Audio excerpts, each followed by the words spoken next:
तो चलिए अब हम इसको यूनिटरी मेथड से शुरू करते हैं। हमारे पास डी है, 82.5 किलोमीटर डिस्टेंस कवर करती है एक कार 5.5 लीटर में। वहीं पे अगर 13.2 लीटर पेट्रोल लिया जाए तो कार कितना कवर करेगी। तो मैं यहाँ पे लिखता हूँ petrol used by car 5.5 litre petrol used by the car या डिस्टेंस कवर्स और लिखेंगे। थोड़ा सा इसमें हम लाइन थोड़ी लंबी हो जाती है, ठीक है, मैं इसमें चेंज कर लेता हूं।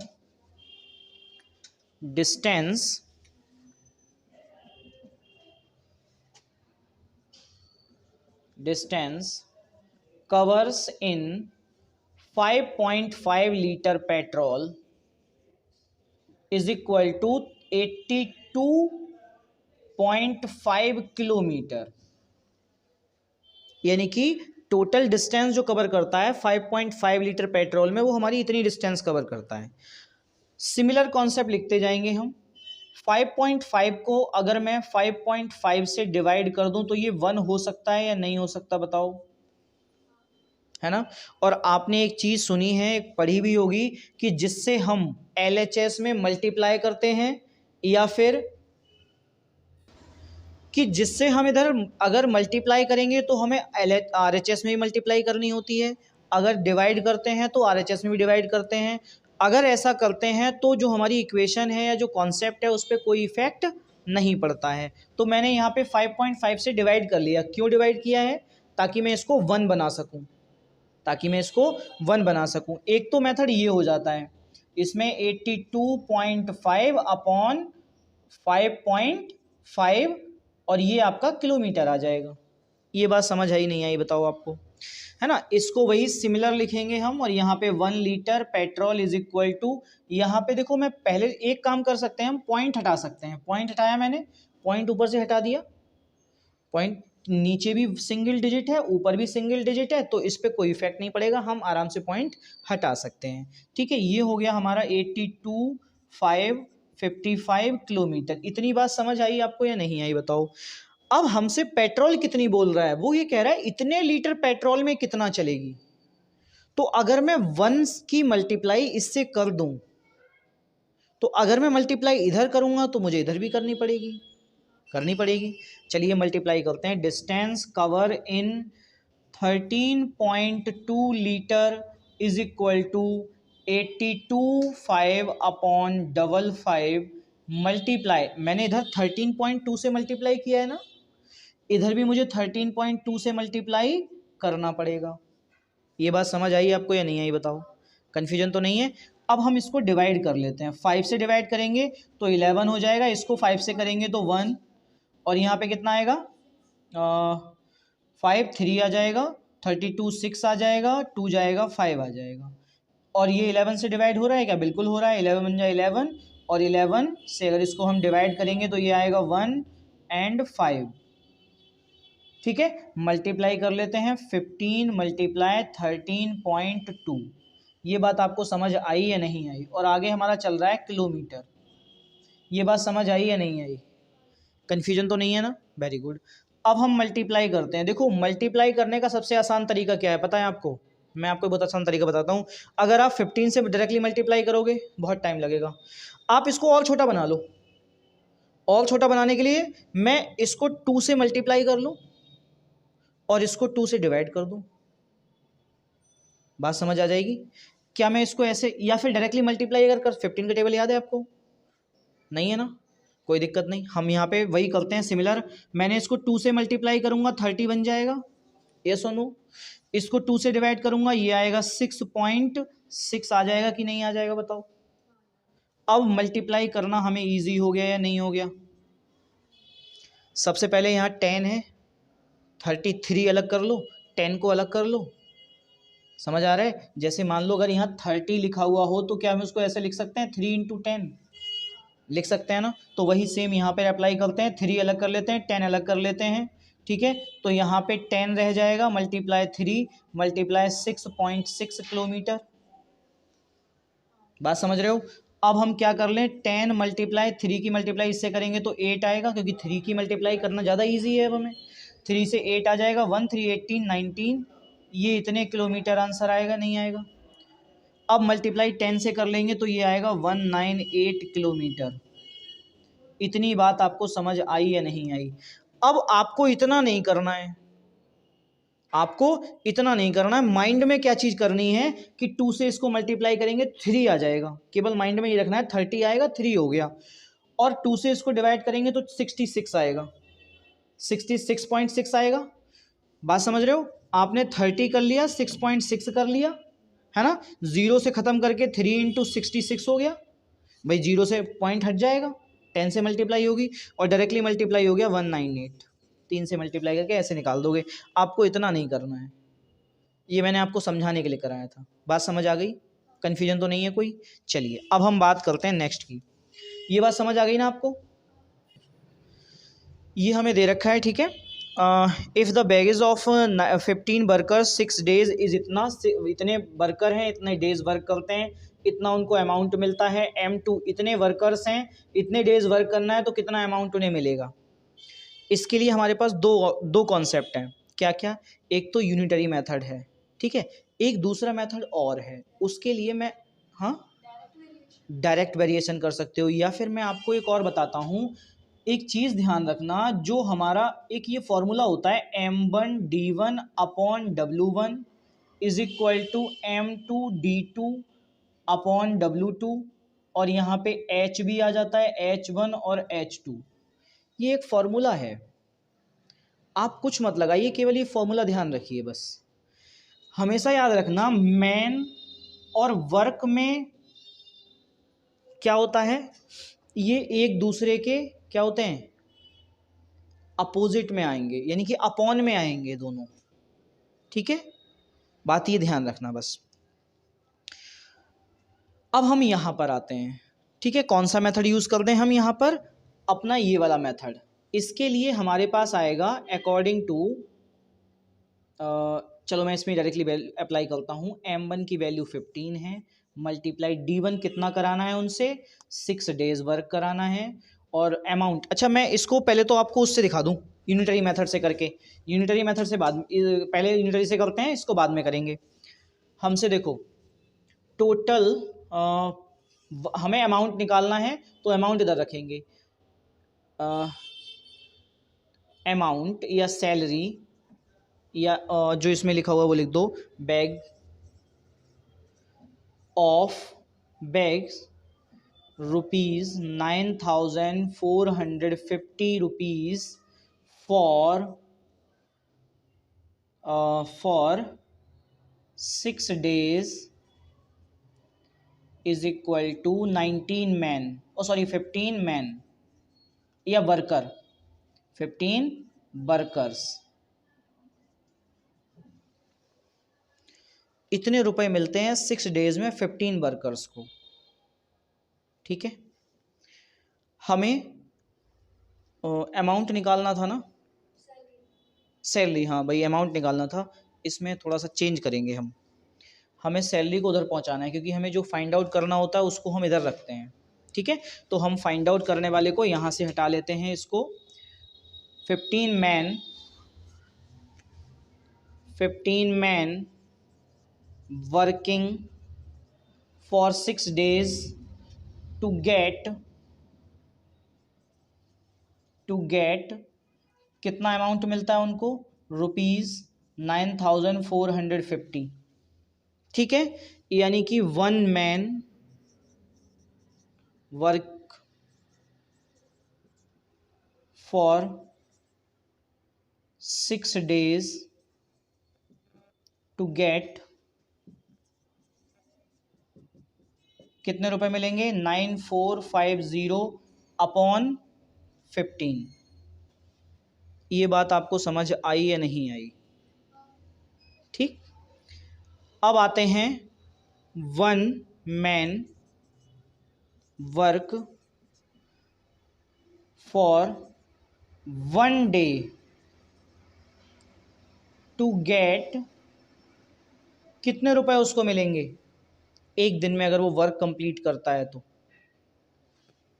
₹9450 अपॉन 15 मल्टीप्लाई 6, इतने रुपए उसको मिलेंगे या नहीं मिलेंगे? हमें निकालना है 19 मैन, या वर्कर लिखना था, या आप वर्कर लिख लेना यहाँ पर, 19 man working for 1 man working, या ऐसे लिख सकते थे 1 day to get rupees 9450 multiply 19 upon 15 multiply 6। ये बात आपको समझ आई या नहीं आई? कन्फ्यूजन तो नहीं है? अब आते हैं 19 मैन वर्किंग फॉर, कितने डेज बताया था? 5 डेज, 5 डेज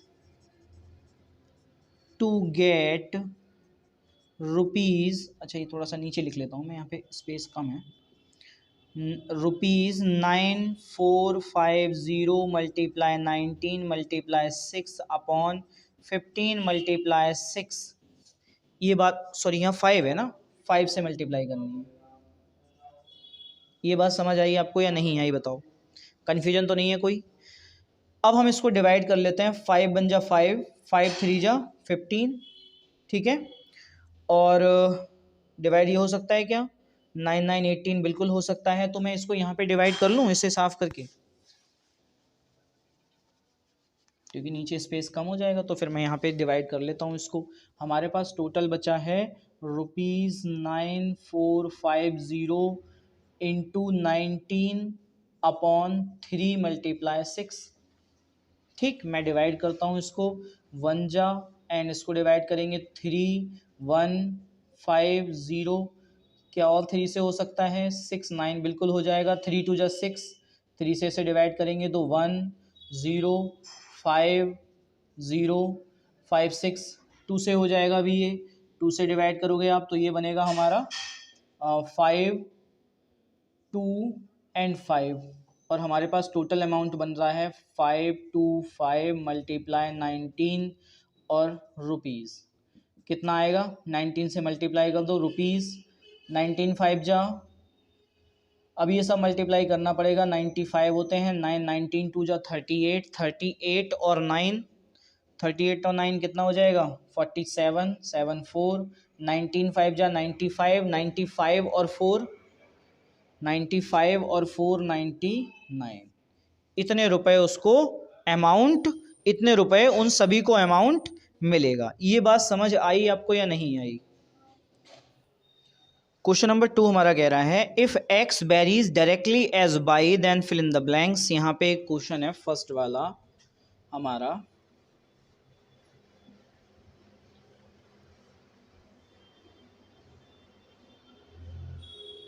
ये हमारे पास क्वेश्चन दे रखा है, यहाँ पे x है और यहाँ पे बाई है, और ये हमारे दो इसमें पोर्शन बने हैं, ये 2 लिखा है, यहाँ पे ब्लैंक है, और ये 8 लिखा है, यहाँ पे 18 लिखा है। ठीक है, ये हमें वेरी कर रहा है, कैसे? डायरेक्टली वेरी कर रहा है, इन्वर्सली नहीं है, डायरेक्टली वेरी कर रहा है ये। तो हम एक चीज़ समझते हैं, देखो इसे करने के लिए एक छोटा सा मेथड याद रखना है, ठीक है? क्या? सबसे पहले तो हम इसको कैसे लिख लें? 2 अपॉन, इसको मान लेते हैं लेट यहाँ पे x है या कोई नंबर है, मान लीजिए यहाँ पे मैंने बाई ही मान लिया, इज इक्वल टू 8 अपॉन 18। आपने रेशियो प्रोपोर्शन पढ़ा होगा, है ना? प्रोपोर्शन के केस में अगर ये डायरेक्टली इसके प्रोपोर्शनल है, डायरेक्टली अगर क्या करता है, वेरी करता है डायरेक्टली, तो इसका मतलब ये वाला जो होगा रेशियो, इसका रेशियो और इसका रेशियो इक्वल होगा, वही हमें यहाँ पे करना है 2। अब यहाँ पे तो कुछ नहीं दे रखा है, तो हमने मान लिया लेट बाई, ठीक है? ये हमारा 8 अपॉन 18, क्रॉस मल्टीप्लाई कर दीजिए, यहाँ से इधर चला गया और यहाँ से इधर चला गया, या तो इसको ले आते हैं, या फिर 8 को हम नीचे भी लाएंगे, क्योंकि हम कांस्टेंट टर्म को एक तरफ लेके जाते हैं और आपकी वेरिएबल टर्म्स को एक तरफ करते हैं। वेरिएबल हमारा ये है, वेरिएबल क्या होते हैं? ऐसी टर्म्स जिनकी वैल्यू वेरी करती हैं, है ना, वो वेरिएबल्स होते हैं। और जिनकी वैल्यू वेरी नहीं करती हैं, जैसे 5 है या 8 है, 18 है, 2 है, आप कहीं भी चले जाइए और ओवर द वर्ल्ड, ना तो 8 कभी ऐसा हो सकता है कि आप चंदौसी से बाहर बरेली पहुँचे तो ये 7 रह जाए, या ये 6 हो जाए, या ये 9 हो जाए, ऐसा नहीं होगा। 8 है तो मतलब 8 ही रहेगा। आप ऐसे ही कहीं भी चले जाइए 8 की वैल्यू 80 रहेगी और 18 की वैल्यू 18 ही रहेगी, ठीक है। और ये हमारे वेरिएबल्स होते हैं, इनकी वैल्यू हो सकता है चेंज हो जाए, वेरी करती रहती है। तो इसमें हमारा आएगा 2 multiply 18 upon 8 is equal two by 2 से इसको डिवाइड कर दीजिए 4 हो जाएगा, 2 वन जा 2 हो जाएगा, 2 से फिर डिवाइड कर दीजिए 2 हो जाएगा और यहाँ 9 हो जाएगा। ये बात समझ आई या नहीं आई आपको? यानी कि बाई की वैल्यू हो जाएगी हमारी 9/2। कितनी वैल्यू हो जाएगी? 9/2। तो यहाँ पे कितना आएगा? 9/2। ये आंसर हो गया। अब जरा मुझे एक सेकंड क्वेश्चन फटाफट करके दिखा दो। इसमें भी हमें दो वैल्यूज वेरी कराई गई हैं और ये भी डायरेक्टली प्रोपोर्शनल हैं, ठीक है। ये हमारा x, ये हमारा y, और यहाँ पे हमारे दो कॉन्सेप्ट बने हैं। ये हमें दे रखा है 5/15, 5/15 और ये 15 यहाँ पे ब्लैंक है। अब मुझे फटाफट सॉल्व करके दिखाओ ये वाला क्वेश्चन। क्वेश्चन नंबर 3 इसका एक पार्ट और कर लेते हैं। यहाँ पे मान लीजिए सपोज दैट मेरे पास कुछ ऐसा कॉन्सेप्ट दिया हुआ है, ये हमारा x है, ये y है और यहाँ पे वैल्यू दे रखी है 17/51 और यहाँ पे दूसरी वैल्यू दे रखी है 51 अपॉन ब्लैंक स्पेस। इसका आंसर निकालना है, फटाफट निकाल के दिखाओ। चलिए एक क्वेश्चन और कर लेते हैं। ये क्वेश्चन है हमारा 4th क्वेश्चन। यहाँ पे इसमें भी सिमिलर रहेगा, x, ये y, ये सब हमारे डायरेक्ट वेरिएशन मेथड के चल रहे हैं, ठीक है। और यहाँ पे हो जाएगा 9/36 और दूसरा हो जाएगा यहाँ पे ब्लैंक अपॉन 72। अब इसको फटाफट मुझे करके दिखाओ आंसर। एक क्वेश्चन और देते हैं। यहाँ पे क्वेश्चन है ये हमारा x y और यहाँ पे हमें दे रखा है ब्लैंक 17, यहाँ पे दे रखा है हमें 17 और यहाँ दे रखा है, यहाँ पे 17 नहीं, यहाँ पे 51 मान लो और यहाँ पे 17 दे रखा है। तो यही आ जाएगा आंसर। मैं यहाँ पे चेंज कर लेता हूँ थोड़ा सा। चलिए 17 ही लिख लेता हूँ और 17 के प्लेस पर मैं कुछ और लिख लूँ तो ज़्यादा बेटर रहेगा।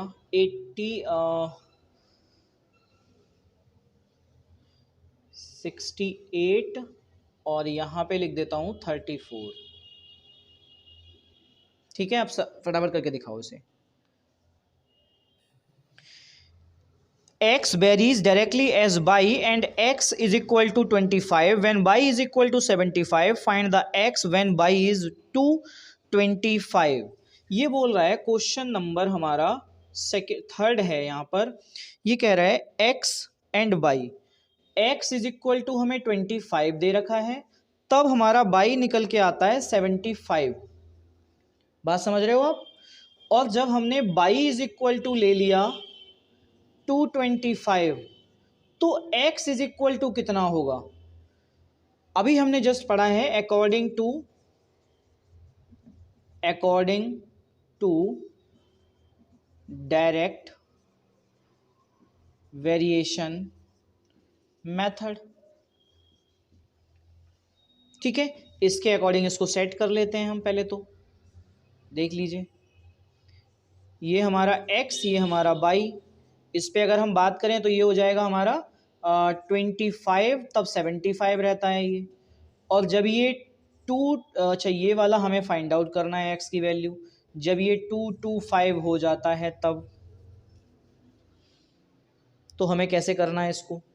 सिंपल केस यहाँ पर अप्लाई करना है आपको according to direct variation method. यहाँ पे हो जाएगा 25/75 इज इक्वल टू, यहाँ पे मान लिया आपने x, लेट कर लीजिए यहाँ पे लेट हमारा x इज इक्वल टू मान लीजिए यहाँ पे a मान लिया मैंने। कितना मान लिया? a मान लिया। अगर a माना है तो हम यहाँ पे a लिख देंगे। क्या लिख देंगे? a। और यहाँ पे हो जाएगा 225, है ना। यानी a को यहीं रखा मैंने, इसको ऊपर ले जाऊंगा तो ये आ जाएगा 25 मल्टीप्लाई 220/75। अब 25 बन जा 25, 25 3 जा 75, ये तो डिवाइड हो गया। 3 बन जा 3 और 3 से इसको डिवाइड करेंगे 7 जा और 5 जा, इसका मतलब a इज इक्वल टू आ गया हमारा 75। ये बात आपको समझ आई या नहीं आई? यहाँ पर हो गया हमारा 75, यही आंसर हो गया है। नेक्स्ट क्वेश्चन है हमारा, if P varies directly as Q and P is equal to 282, यहाँ पे फोर्थ क्वेश्चन की बात करें, अगर P is equal to 282 हो और यहाँ पे दूसरा हमें बोल रखा है when Q is equal to 5.1, जब Q is equal to 5.1 हो तब के केस की बात कर रहा है, ठीक है। And Q is equal to 68, ये तो एक केस हो गया है ना। दूसरे केस की अगर हम बात करें when Q is equal to 6.8 हो तब यहां पे P इज इक्वल टू क्या होगा, ठीक है। तो हम यहां वही लिखेंगे, लेट P विल बी, यहां पे मान लीजिए X है, यहाँ पे कोई हमारा x नंबर मान लिया हमने, p क्या है x है, देन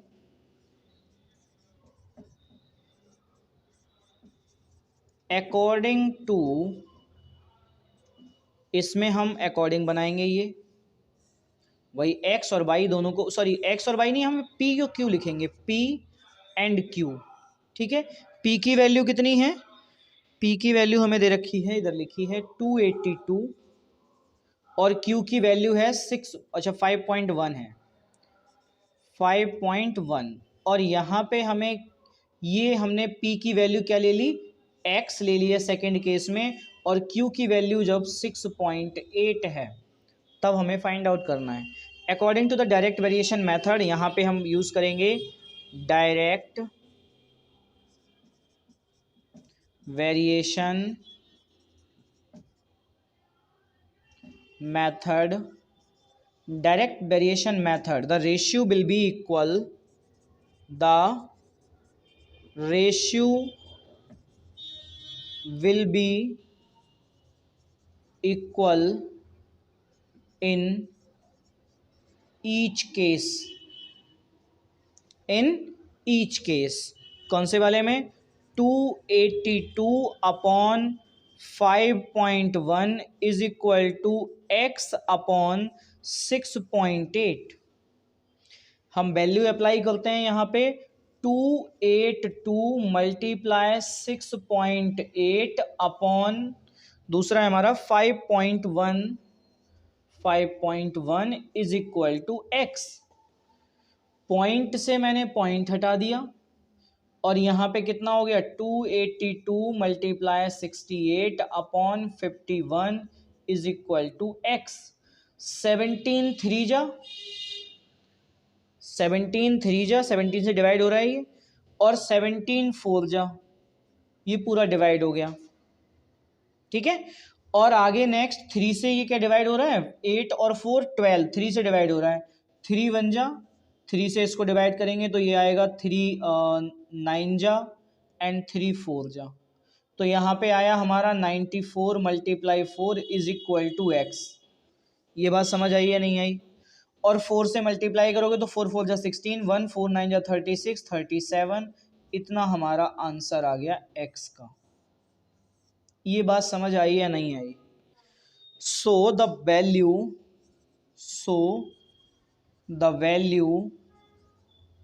ऑफ p इज 376। ये हमारा पूरा नोट करने के लिए हो गया, फटाफट नोट कर लीजिए।